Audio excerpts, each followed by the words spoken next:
Gary is saying that's when things could be getting a little dicey. Yeah, I would think we're going to have some issues at that time at the very least, simply because even if we don't have severe weather during that time, I think it's really going to get your attention simply because we're going to see a lot of heavy rain and pretty good thunderstorms during the commute. And anytime that happens, it slows things down immensely, causes accidents, causes problems. And I'm not saying get your kids from school early, things like that, because it's not something incredibly significant, but it's going to slow you down. You just have to have 30 to 45 minutes extra. And honestly, if you're just paying attention to the app, following along, it's going to make a huge difference for you, I think, throughout the day as you track some of these storms, because once you get caught in them, it's going to rain hard and it's going to get your attention.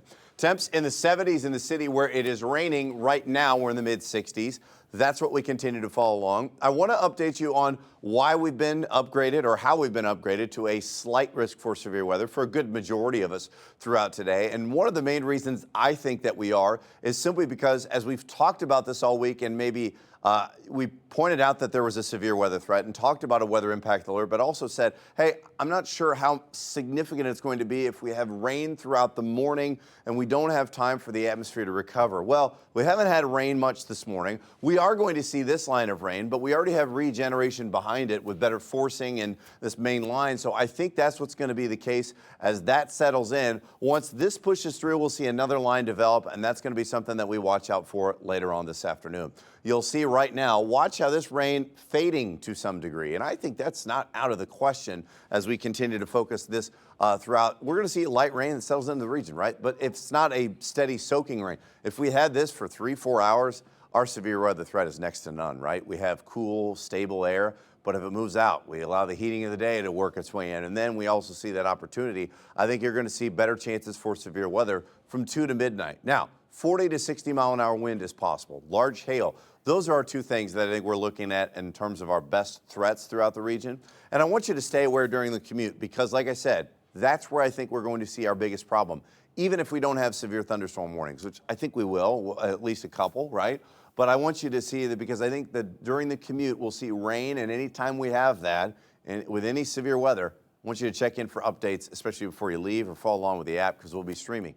Now, throughout the rest of the day, like I said, light showers. Then we get a pretty good break, and this is the newest model data that kind of settles in at this time. Watch how storms continue to redevelop off to our southwest. As they do so, that's where they're going to settle in. And watch this line, and you'll see some of these darker shades here. That's where I think you're going to see a couple of areas with maybe a quarter-sized hail, maybe a quick wind burst of 40 to 60 miles an hour.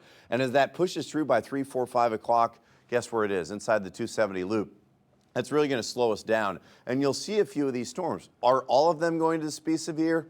Absolutely not. But even if it's just raining at this clip during the evening commute, well, that's going to be a problem, right? So I think you're going to see some issues. Now, once again, that pushes through. We may have no severe weather for a while, and then we may have another stronger storm over the course of the next several hours. Those opportunities will be around as long as this complex is around. I think we'll start to tack on some pretty decent rain at this point as well. You're looking at 10 or 11 o'clock. Now, the only reason I kept it till about midnight is because I think this line may produce a brief wind gust that's on the higher side. So our weather impact alert continues for today.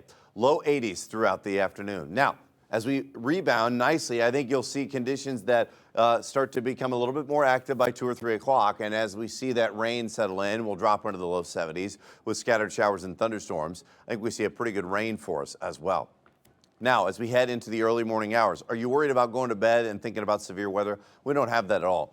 We do have temperatures that are cooler, and as that pushes through, what I think is going to happen is we'll have a pop-up shower or storm on Thursday. I can't rule it out, but I also think it's going to be relatively dry throughout the region, and then we're going to see drier conditions continue all the way through Saturday as well. Now, here's what it looks like for the next 7 days. Our weather impact alert today, we're going to have temps in the low 80s, and I want to focus on this as well because don't forget, I know that a lot of you are watching on the stream, so you're not going to be able to scan this, or maybe you're watching it on your TV and you can scan this. This is where right now there's a whole dedicated thing where you can look at the radar, and it kind of has a whole update. It's just going to show you nothing but radar, so you can stream that in the background, and that's going to be always right there. We also have it on a section on the website, so you can see that as well. Temps in the mid 80s here. But then we do have a front that arrives. That drops our temps a little bit. We have rain chances as well. And then I think as we look toward Monday morning, we can even be dealing with a little frost. Now, That's probably the last time for that. And then as you'll see, like I said, that's a time frame where there is another severe weather threat in the region, primarily off to the northwest. We'll see how that impacts us.